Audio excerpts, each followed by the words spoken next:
Hello, everyone, and welcome to this weekly webinar produced by Business Performance USA. We're honored to have you as our guests. Business Performance USA is the producer of these weekly webinars, and we offer them to provide business insights on a variety of important topics. Topics such as what we're presenting today, the basic truths of background screening.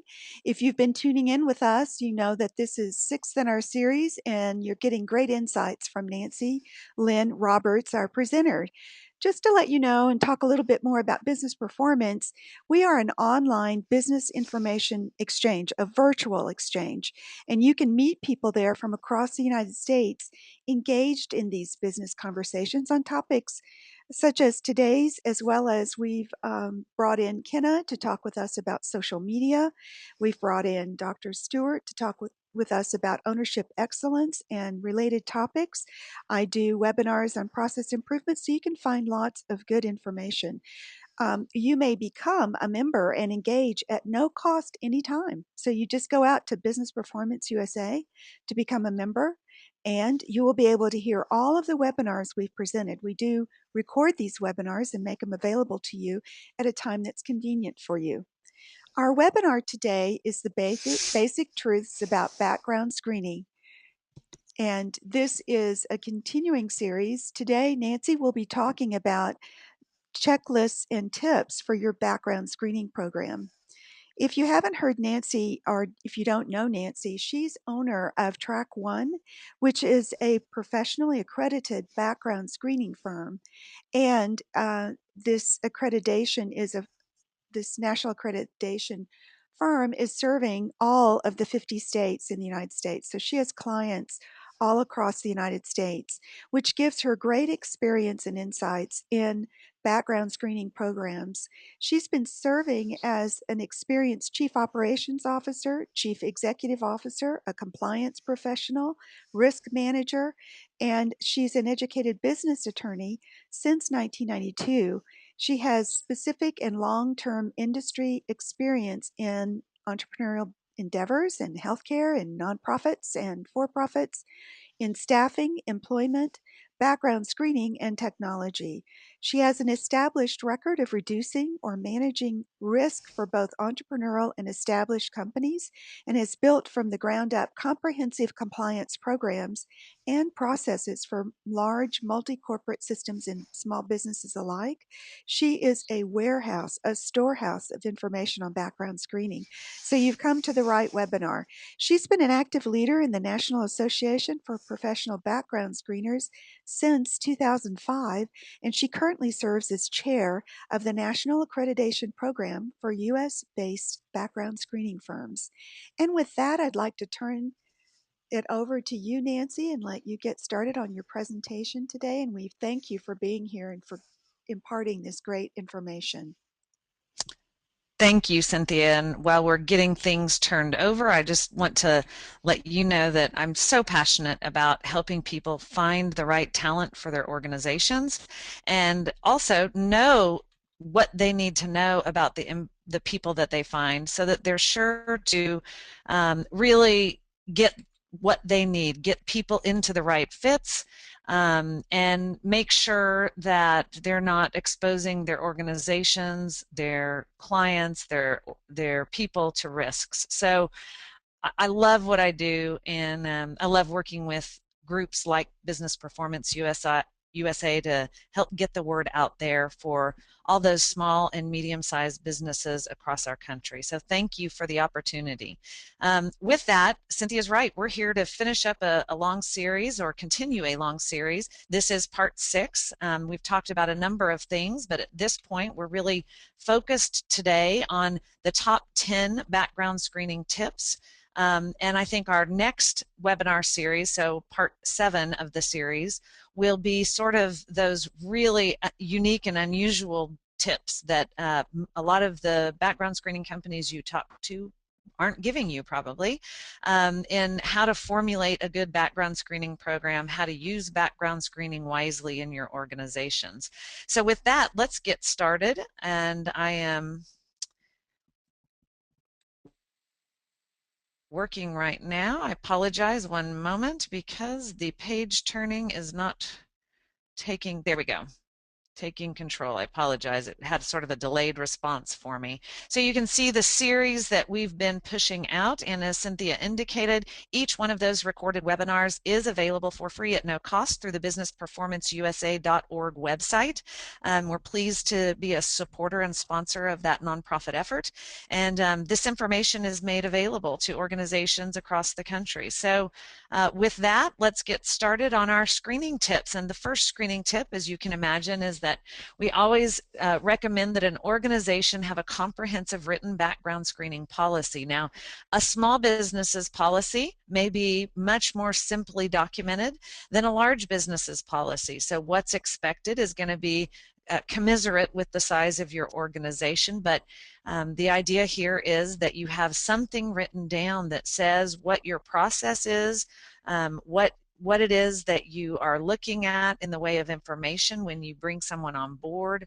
If you are conducting any sort of drug testing, what kind of drug testing you're doing, and really just detailing out how you're using background screening in your organization. And there's a lot of different aspects to that, but having a written policy is so important.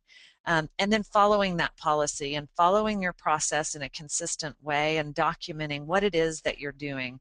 So that may be an obvious screening tip, but that is the first screening tip. So many of the organizations we talk to simply have nothing written down. They're just going online. They're talking to a friend who used to work for the police department. They're going about it in such an unofficial capacity, and they're not documenting how to do it well, and how to make sure that they're looking at the right information in the right circumstances. So screening tip number 2 that we have for you today is, once you have that written policy, you want to make sure that you've incorporated screening criteria not only into that policy, but also into your job descriptions. What do I mean by that? So a lot of us have used job descriptions over the years.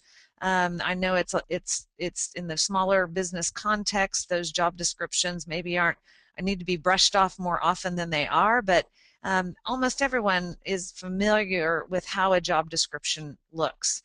And at the bottom of a well-written job description, you'll have some qualifications. So what are the minimum criteria for a candidate who's being put into this position? You might specify education qualifications. You might specify experience or certification or license of some sort. You might specify skill sets, like being able to type a certain number of words a minute. In addition, in that qualifications section of your job description, you want to make sure that you are actually contemplating and talking about what kind of background screening requirements do apply to the position. So if you're going to be in a cash handling position, you need to make sure that you specify, no prior record in previous 7 years of embezzlement, fraud, check kiting, any sort of fraudulent conversion of funds. So identifying in the context of those qualifications what specific requirements or what specific screening criteria apply to that job description. Now, why are we suggesting this as one of the screening tips? You'll hear me talk throughout this series and even in this series number 6 today about the 2012 EEOC criminal guidance that was issued. And while there has been a flurry of enforcement activity by the EEOC and a flurry of cases, even many cases where the EEOC has almost been battered by the courts for taking such aggressive positions, and even most recently, we've received a United States Commission on Civil Rights report and finding, over 300 pages documented, indicating that the EEOC has gone too far in their enforcement and interpretation of the EEOC regulations and how they relate to this criminal guidance, the 2012 criminal guidance that was issued by the EEOC. Even though all of that has been going on since that guidance was issued in the spring of 2012, the reality is that right now the EEOC is acting according to that guidance. So it's good for employers to know what that guidance says. We'll talk about that throughout this webinar today, but those specific screening criteria are really critical in the job description to enable an employer to individually assess the person who's the candidate for that particular position. So the whole concept of individualized assessment means looking at the job functions, the specific criteria for that position, the specific candidate in question, the specific criminal history of that candidate, and really assessing all facts and all factors and making a decision that makes business sense. It has to have business necessity and documented business necessity. So a starting point, again, is making sure that you incorporate what the criteria are for your particular job description. So screening tip number 3, of course, we always recommend that every company train their staff on what the Fair Credit Reporting Act is. We call it the FCRA. You may hear some people refer to it as FCRA. We've always called it the FCRA. There's no right or wrong in how to use an acronym or how to speak an acronym, but that the generally accepted practice is FCRA, but it stands for the Fair Credit Reporting Act. Now, I have a lot of small businesses, medium-sized businesses say, well, I don't think the FCRA applies to me. One of the things that a position I've always taken is whether you think the FCRA applies to you or not, and whether it applies to you or not, it does lay out a good standard for how employers should operate and how they should use consumers' private background information. So in the event that anything were to go wrong and a consumer or an applicant were to file a lawsuit based on just state law, common law claims of negligence or uh, um, slander or any other things, if you can show that your company followed the practices of the FCRA, even though the FCRA didn't apply to you, you will have mounted a good defense. You will have positioned your company in a good way. So I really believe that it's good for us to all be aware of the Fair Credit Reporting Act. It is a federal law that really is trying to balance the privacy protections of individuals with the needs for businesses to have information about those individuals. They have put together in the form of the Fair Credit Reporting Act really just a due process, a proper process for making sure that an individual has authorized a company to access information about them, hence the privacy protection to the consumer, and that the consumer understands what their rights are in giving that information to some company, but also it imposes some obligations on the organizations that access that information or deliver that information. So it's a great body of law to summarize how to balance all these competing interests. And so any organization that follows the guidance of the Fair Credit Reporting Act is going to be in good shape in the event of any sort of litigation.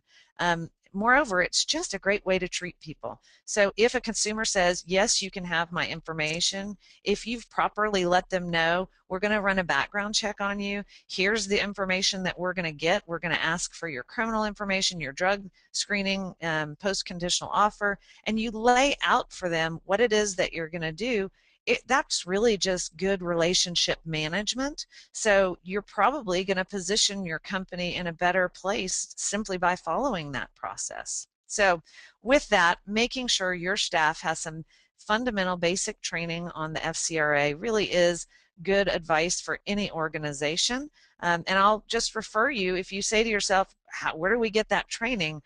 One of the reasons we're doing this webinar series is that there is now a series of 6 webinars out there that'll teach you about the Fair Credit Reporting Act and the requirements of that body of law. So information is available. It's available online.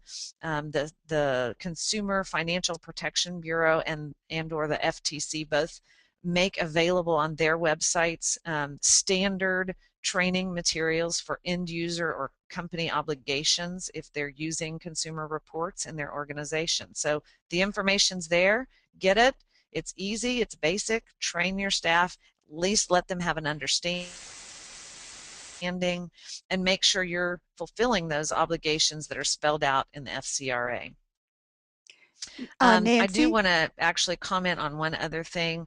Uh, yes, I wanted to comment that I thought it was really great for you to mention the balance between making sure that the individual's rights are protected and making sure that the business gets the kind of information they need, especially in hiring decisions or other types of decisions. So I think that's a really important, and I think that I saw that we had another question coming up, and I'll ask if the person wanted to absolutely. go ahead and And ask that question. I'll also, while you're pulling that question up, I'll just comment that as I noted on the bottom of this slide, there are both civil and criminal penalties, including fines, for willful violations of the Fair Credit Reporting Act. So where it applies, you can be exposed. That's important, particularly for volunteer screening. A lot of people feel like, well, we're not paying them anything anyway. What's my exposure if I don't follow the Fair Credit Reporting Act? And I think it's important to know that the fact that they're not getting paid really doesn't impact the exposure of the liability. So it may lessen it, but it doesn't mean that there's no exposure or no liability. So go ahead, Cynthia, if there's a question there. Well, I thought the person had a question, but we'll move on. No Yeah, Nancy, problem. this is Oh, there we go. Victor, okay. did you want to Nancy, it's pose your Victor question? Dominguez here with Business Performance USA. I'll just say quickly, it's a joy to have you on again. So thank you for your participation today. My question isn't so much from Business Performance USA. It's an end user, if you will, as an employer. And I'm apologize because my question is going to take you backwards a little bit. But do I understand correctly that uh, the sorts of things one can legally search for during a background check need to be published within the job description? So there is, in essence, full disclosure by the applicant to the applicant as to what may be screened and checked for, and there's no surprises. Am I correct in that? No, actually, the purpose in having that detailed on the job description has not been documented by the Fair Credit Reporting Act or the EEOC as having to do with providing proper notice to the individual who's being considered for that position, although it could have that impact. The purpose of that really is to help document the fact that the company who's put together this job description and is hiring someone for that position has documented what criteria make the person ineligible. And if you think from the mindset of the civil rights protections, we want to make sure that we are not discriminating against a group that is protected by our civil rights laws. So, for example, the EOC, of course, has really had some passionate positions on the fact that arrest records are much more prevalent for African Americans in our country, and they are construing that reality with arrest records to mean that if you're looking at criminal convictions, that in fact there could be disparate impact resulting or actual discrimination happening, even if it's unintended. The unintended consequence is that you're discriminating against a minority group of people, African Americans, if you're just considering criminal convictions because of this uh, kind of extensive presence of African Americans in arrest records.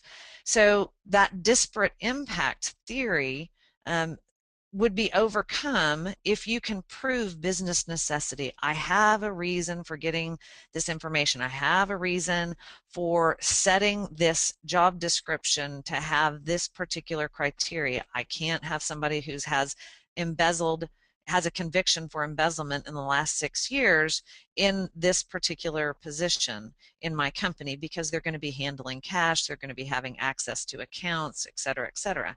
So that documenting of that allows the employer theoretically to individually assess a particular individual who applies for that position based on documented business necessity for having some sort of criteria tied to a criminal past or criminal records on that job description. Does that help clarify that a little bit? Yeah, thank you, Nancy. It doesn't just clarify it, it's actually fascinating and kind of a sticky wicket, but I really appreciate that. So I take that to mean, and pardon me if my language isn't accurate because I know I'm speaking with an attorney, you need grounds not only for inclusion or for being considered for a job, but you also need to be specified for reasons for exclusion or being excluded for consideration of that job. You need both. And That's right. that's what I construed from your answer. Thank you. Very well stated and well summarized. Thanks. It's a great question too. All right, so screening tip number 4. We definitely want to make sure that the people in your organization are familiar with their state laws. So if you're only operating in one state, know what state specific laws talk about consumer reports, background screening, information that you can and cannot use when you're looking at hiring or working with a consumer of some sort. So some state laws, for example, will tell you that you can't look beyond 7 years when you're considering criminal record information. Some state laws shorten that to 5 years. Other states have a 10-year. So know what your state law requirements are and follow those state laws. The other thing is a lot of the states are talking about what kind of information you can consider. So for example, many states have passed laws that say you're not allowed to look at credit reports for employment screening purposes. So if you're looking at hiring someone, you can't consider credit. Now there's been a vast movement in that area, particularly in light of the 2008-2009 financial crunch that kind of waved across the country, and a lot of people's credit obviously was adversely impacted during that time. So in an effort to try to keep people getting employed even though their credit maybe has gone bad as a result of that national economic crisis, we've seen states add these requirements or these limitations on the use of credit information. That's one example of state limitations on the type of information that you can consider. How you use information. So for example, some states say that you can't consider workers' comp histories at all. Other states say you can make an offer of employment and then look at a workers' comp record to see whether a person has a previous injury that could possibly render them unfit for the duties of the particular position. So knowing the limits on the type of information that you can consider or how far back you can go in looking at information are all important state law requirements that you as an organization that's doing background screening need to be aware of. The last piece that's really a mission critical state law specific piece of information that organizations need to be familiar with is whether their state specifies any particular form of consumer notice or disclosure or authorization.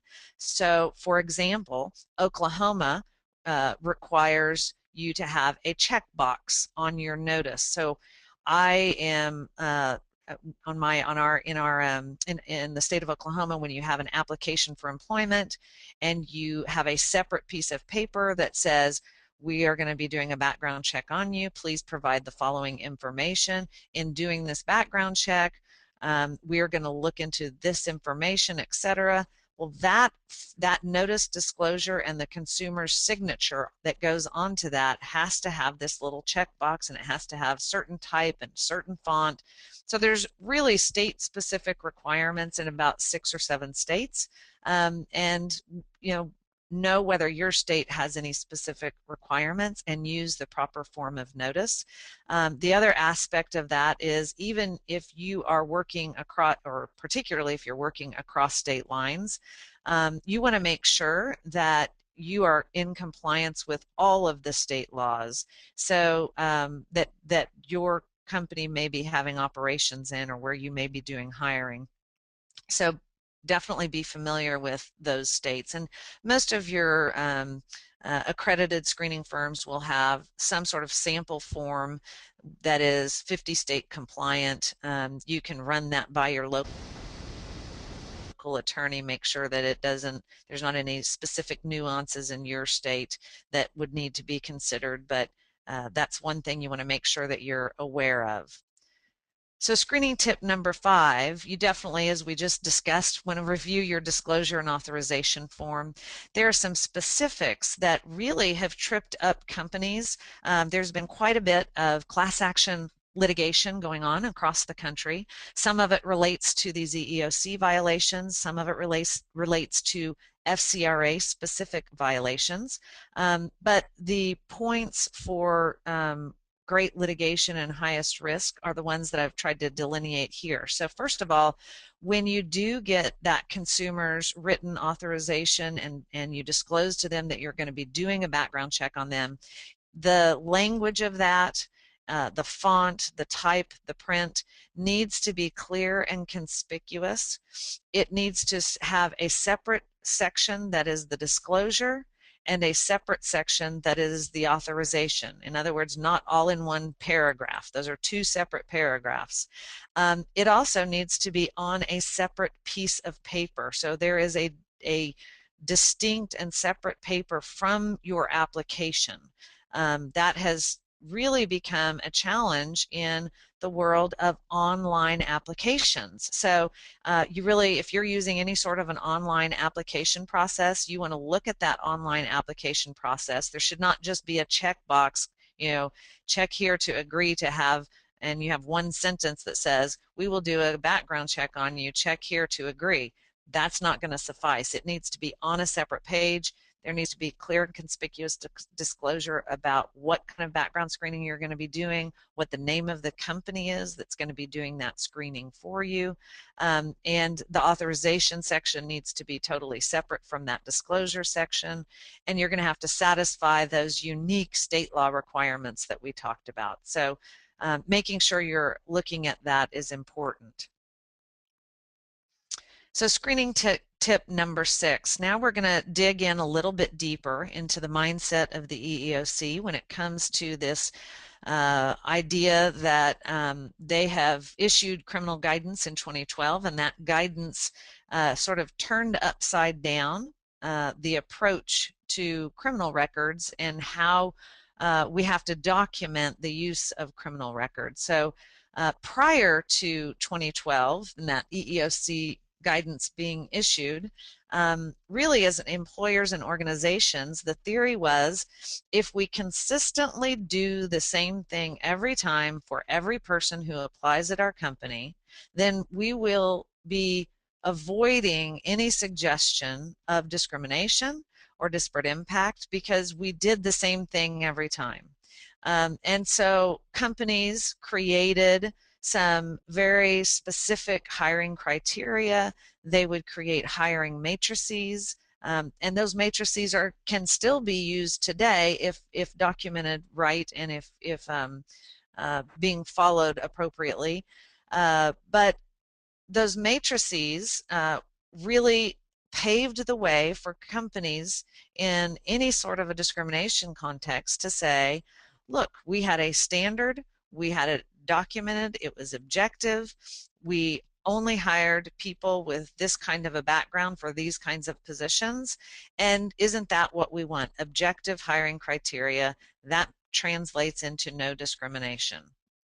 Well, that was all well and good for companies until the EEOC said, wait a minute, that sounds good, and there is some good to that, but we are going to assume that you have unintentionally discriminated against the minority populations unless you can overcome that presumption by supporting your conclusion that someone is not able to be hired by evidence that you actually individually assessed the particular position, the criteria for that position, the person that you're considering hiring for that position, the background that they have from a criminal perspective, and a host of other things. Now, we've always operated with certain factors, but this criminal guidance kind of expanded the factors that we have to consider and made it really crystal clear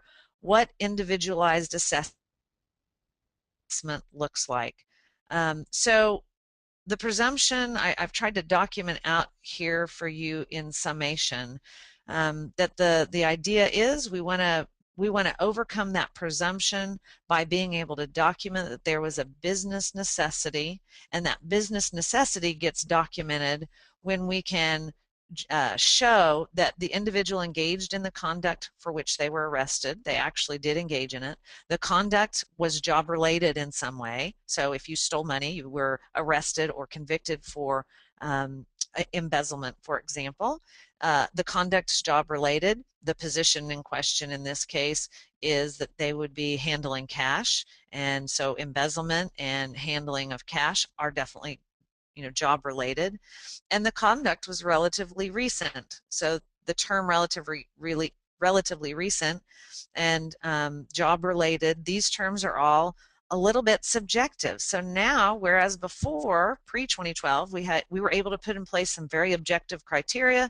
The same rule is applied every time. You get the same results. Nobody gets discriminated against. Now the EEOC is saying, wait just a minute, we don't want that much objectivity, because what's ending up happening is we're automatically discriminating against a class of people. So instead, we want to apply individualized assessment, which leaves some room for subjective analysis in individual situations. We need to document that subjective analysis and our basis for the decisions that we're making. And that does leave some room for liability for employers. And there's been certainly an outcry from employers across the country since this criminal guidance went into place. So from the perspective of our background screening advice, our screening tip advice for our companies really is two things. One is we recommend that you take caution in evaluating or using arrest-only records. This is a really fuzzy area when you have a non-conviction. Somebody's arrested for whatever reason, there ends up being no conviction. The EEOC has laid out that arrest records may be relevant when there's job relatedness, when it happened relatively recently, when it appears from the record that the individual actually engaged in the conduct. But there's a lot of subjectivity there, and use of those arrest-only records definitely is an area of focus for the EEOC.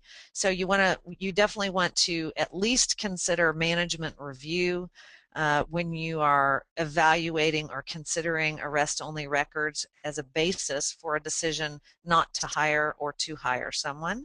And with that, the EEOC actually provided two examples of arrest-only records. So the first example that they provided in the criminal guidance gives us the idea that if the underlying records that are available from the courthouse show you that someone actually engaged in the conduct, and that's the conduct that would render them ineligible for the particular position in question, then even though there's not a conviction, the fact that they actually engaged in that conduct is enough to support not hiring them. So in the example they give, you have a bus company, they're hiring bus drivers. It's a minority female.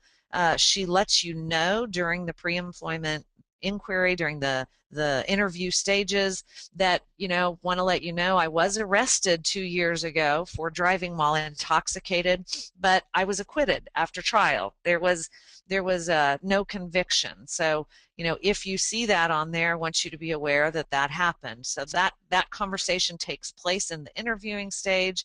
When the company looks into the records of that arrest and a trial acquittal, they discover that there was a witness that saw Wilma actually staggering. She's, clearly under the influence and intoxicated. She was driving a bus for a company, and all of that is documented. But something went wrong with the breathalyzer test that was administered to her by the police. Proper procedures were not followed, and so when they were at trial, that breathalyzer test was not admitted into evidence by the trial judge, which is the reason for the acquittal, because without that piece of evidence, they could not move forward on the conviction. So in this scenario, the EEOC said there was a witness, the witness testified, it's on the record, it's in the record of this criminal arrest that the witness actually saw this individual staggering from the car, smelled the alcohol on her breath. And in this situation, since Wilma had been arrested, there was proven conduct that showed she was in fact intoxicated while operating a bus.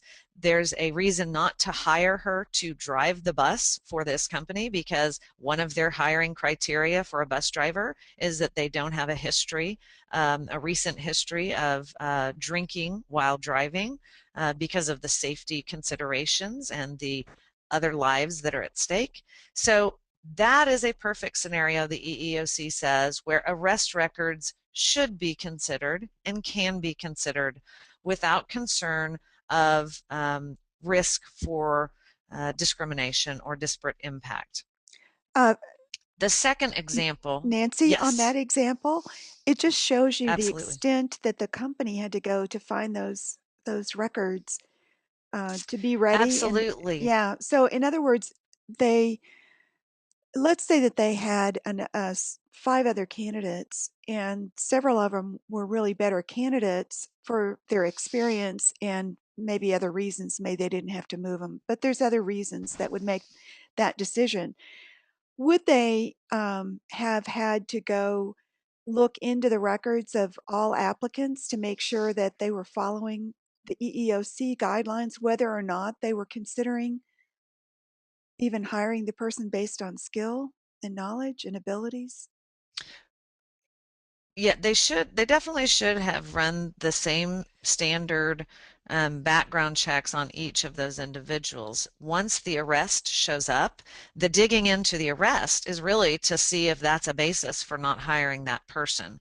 A failure to dig into the arrest, but a decision not to hire the person, could create a problem, even though there are other factors that cause them to hire someone else. So again, documenting why you're making your decisions becomes mission critical, because the assumption, according to the EOC now, is that you have in fact discriminated, even though you didn't intend to, by merely choosing not to hire that person.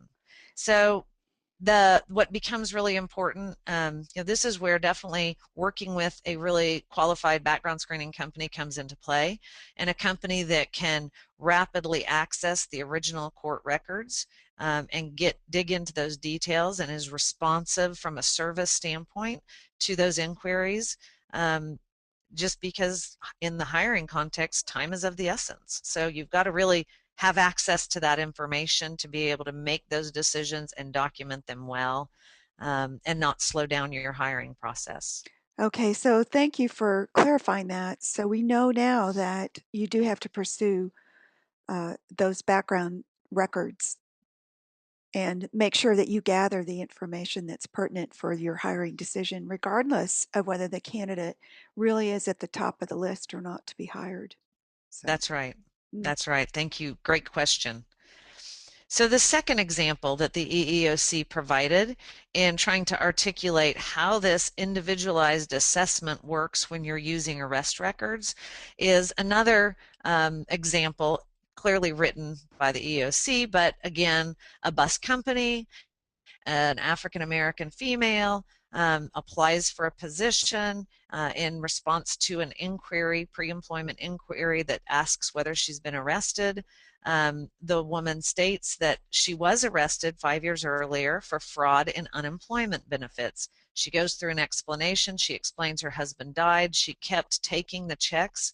Afterwards, all she had was her very, very small unemployment wages after her husband's death. She had 3 children she had to feed. She was afraid she wouldn't be able to feed them. She was arrested. After her arrest, she agreed to, and in fact did, enter into a repayment plan to the state, and in fact fully paid them back those unemployment benefits that she had fraudulently taken.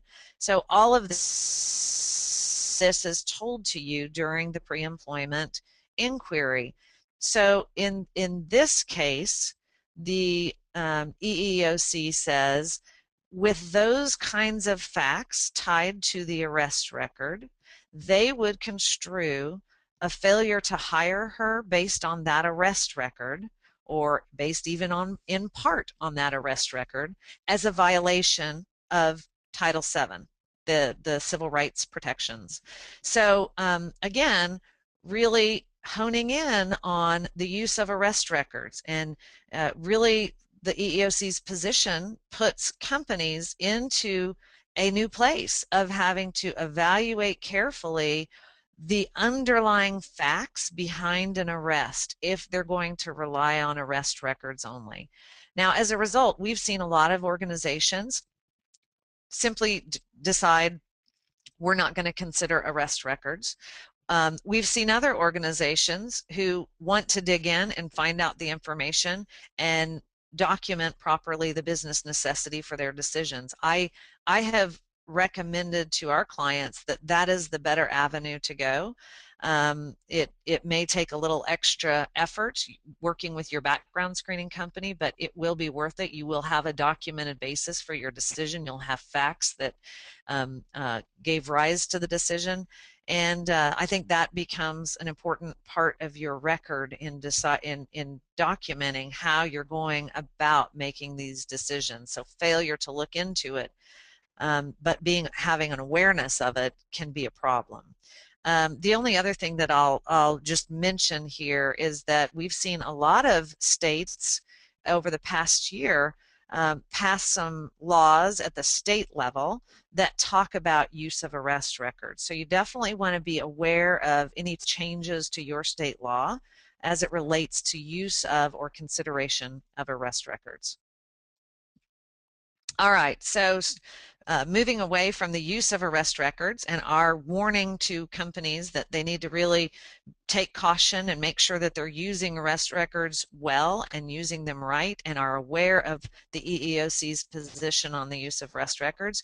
Now we'll move into screening tip number 7. We only have a few left. So item number 7 is, we really recommend that you establish a practice of documenting out this individualized assessment of criminal records. I think the last two examples that the EEOC provide gives you a good feel, while what you'd be documenting there is the use of an arrest record. It's the same idea when documenting the individualized assessment of any sort of a criminal record.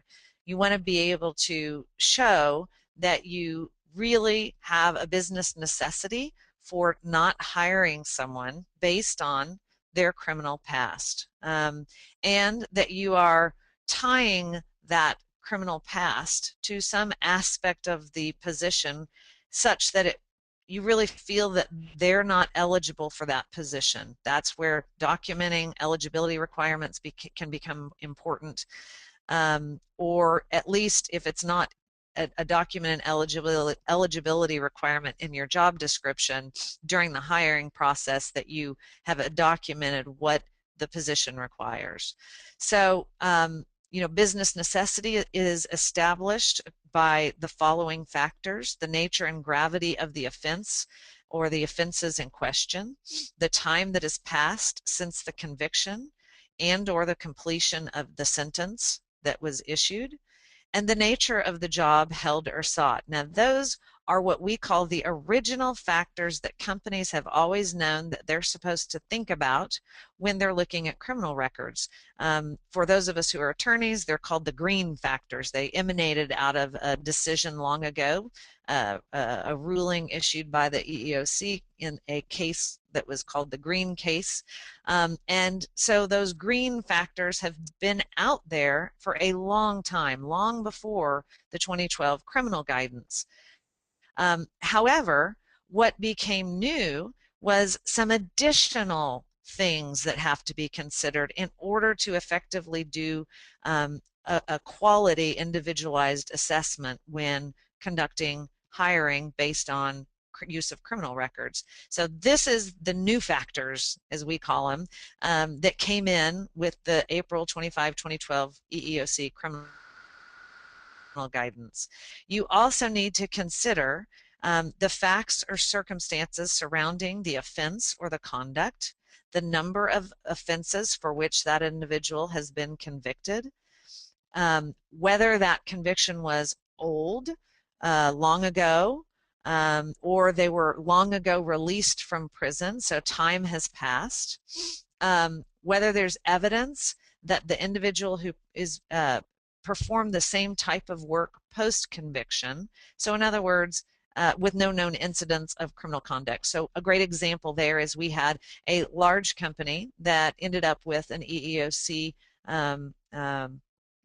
class action lawsuit filed, and in part that class action lawsuit was based on a practice of, or one of the individuals, I think a number of the individuals could show that in fact they had been working for that company for a long time. The company decided to add a background screening criminal requirement. In so doing, they screened all their current employees, and then moving forward started screening everyone as they applied for a job at the company. When doing the background check of all their current employees, a number of people showed up with convictions, and they used the results of that background screening process to terminate those employees who had been employed with them for quite some time. Well, the EEOC said that's a problem. They had been working for you for 5, 6, whatever the individual's situation is, 5, 6, 10 years. There had been no known incident of criminal conduct during that time period that they worked for you. They were good employees. You had no basis for terminating them other than the fact that this criminal background check came back with a conviction from their past that you weren't aware of when you originally hired them. So any sort of proof that they have established themselves as being able to work in a workplace environment and not continue in the criminal behavior is evidence that's critical in this individualized assessment according to the EEOC. The length and consistency of that employment history either before the offense or after the offense. So if they worked for a long time, had no prior problems on their record, suddenly they're going through a bad divorce, they have a DUI, they run into somebody, they have a criminal conviction as a result, and they go through a rehabilitation program, and for 3 years since then they've worked and had no problems at all. That kind of work history has to be considered. Rehabilitation efforts like education, training, rehabilitation programs, completion of those, and recommendations from people who were involved in those rehabilitation programs are other things that need to be considered as a part of your individualized assessment of a person. Employment, character references, and any other information that's relevant to fitness for the particular position or fitness of the individual, and whether that individual is bonded under a federal, state, or local bonding program. So many times there are programs that are going to bond an individual employee if you will hire them, and they are workplace return to work type programs for prior offenders. So if bonding is available, why not take the risk? You're going to be protected. That's the theory of the EEOC. So you can't just say, well, they have a criminal past, we're not willing to do it in those situations. So it's all these factors taken into consideration together, individually assessing the particular person, the position, the past of that person, and the business necessity of the organization, and documenting that assessment based on all those factors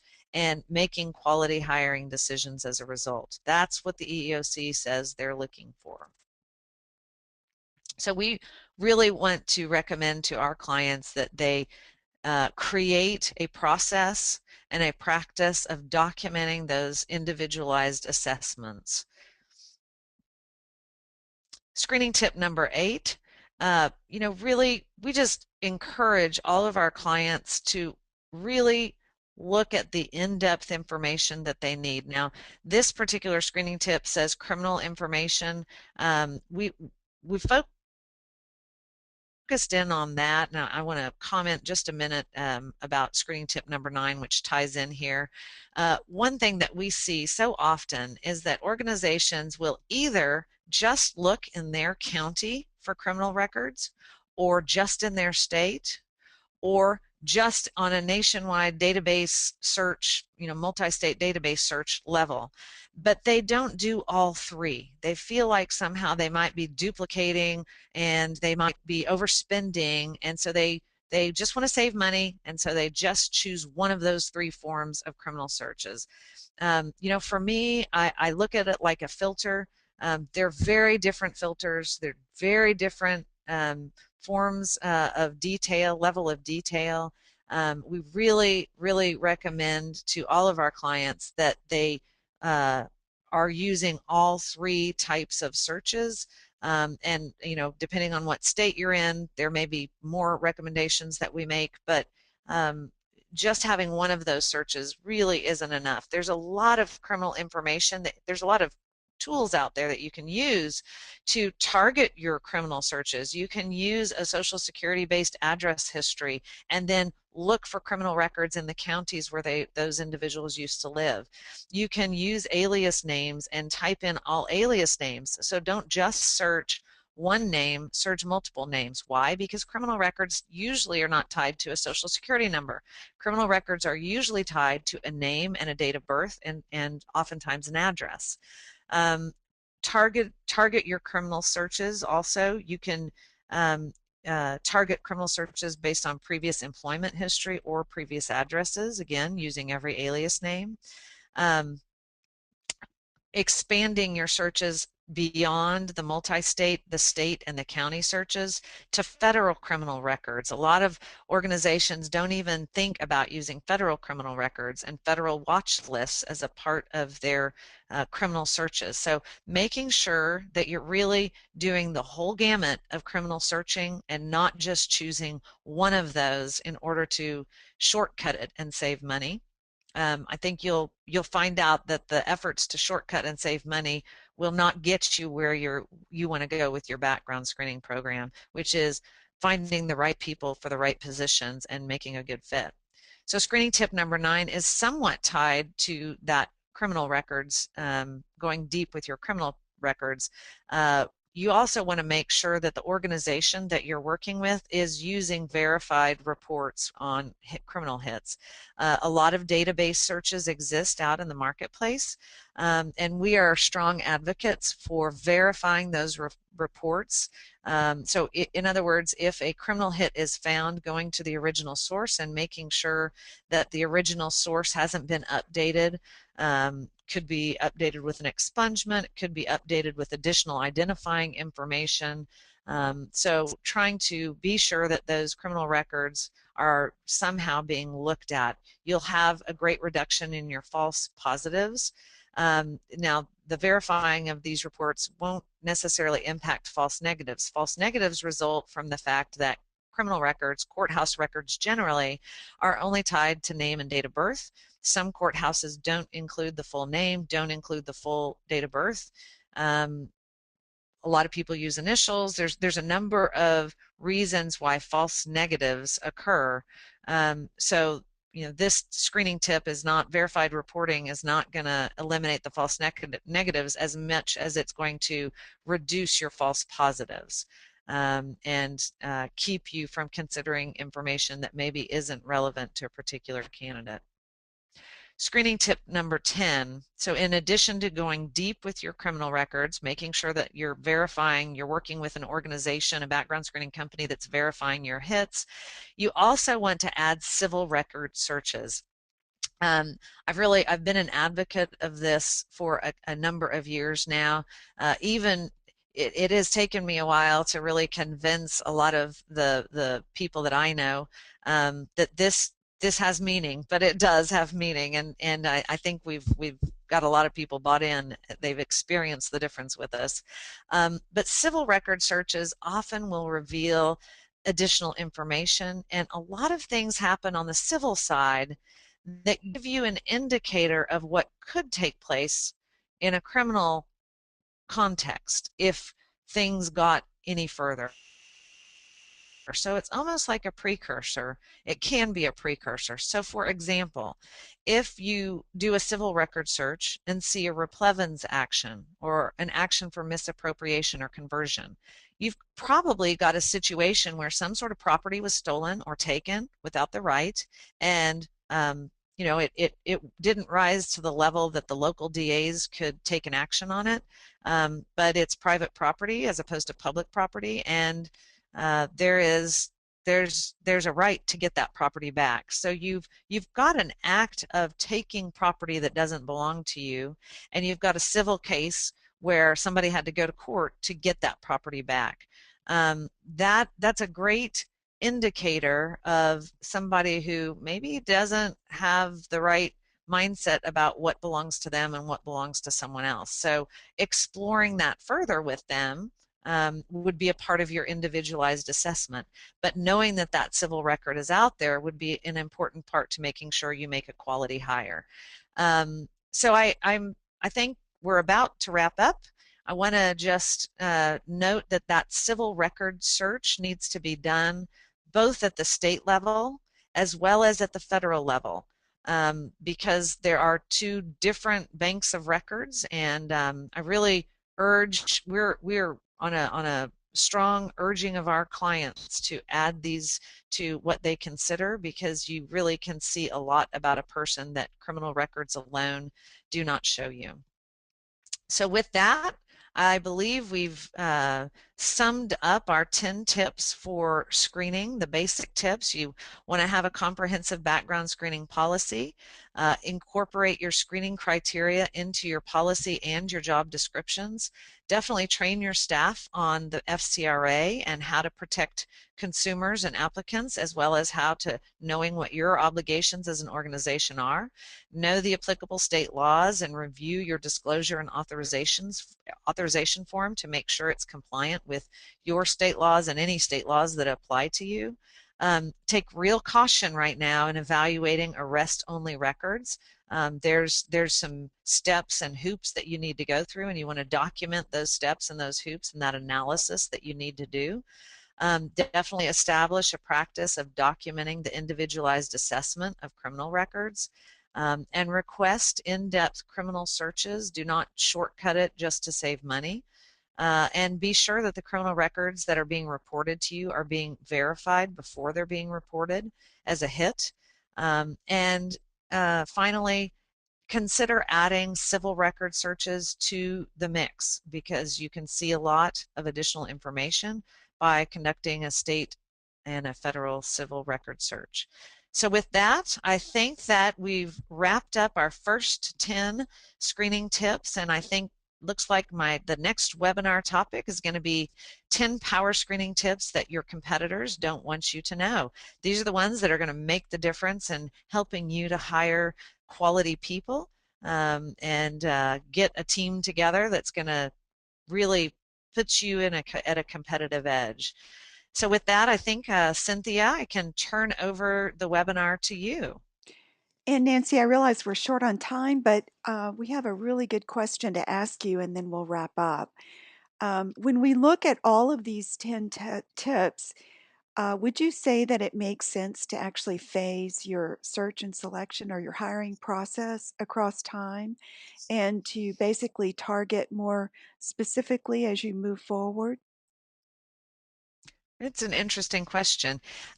Yes, I do think that your hiring process needs to be have a little bit of time put into it. I know a lot of organizations uh, have a kind of a 3-step, a 2-step, or a 4-step process, and I think more and more we are advising, and again, we're not a law firm, we don't practice law, but we definitely are talking to our clients more and more about considering conducting their background checks after they make a conditional offer of employment. I think that there's a lot of real reasons to consider that, and so as you talk about, or as the question comes up about the phasing or the timing of your hiring process, plugging your background screening component into that post-employment or post-conditional offer pre-employment place is a great thing to consider as an organization right now. Okay, thank you, Nancy. That is very, very informative. I hope And that wraps it up for me. Yes. Yes, excellent. And we'll look forward next month. Again, the fourth Tuesday, we hear from Nancy on background screening, and we hear from her next month on this topic, 10 power screening tips. First Tuesdays, it'll be Kenna Lewis talking with us about social media. She is a expert when it comes to the use of Twitter and Facebook and Pinterest in driving your social media and driving the visibility of your company. So you want to come back next week and listen to us. We do host these webinars every Tuesday at noon Central, and we have a variety of topics, and our presenter list is growing, so you want to check in and see what we have to offer. You can always look at businessperformanceusa.org. Specifically, the webinar tab will give you information. If you'd like to go back and look at any of these videos from the prior webinars that we've produced here at BPUSA, all you need to do is go to the homepage, and as you see, there's going to be a button right there that says Become a Member. That's free to you and gives you access to all these great presenters. Thank you today, Nancy, for your tips. It's good to have an expert helping people navigate their background screening program. With that, folks, we ask you to go out and have a great day and come back and see us next week. Bye, everyone.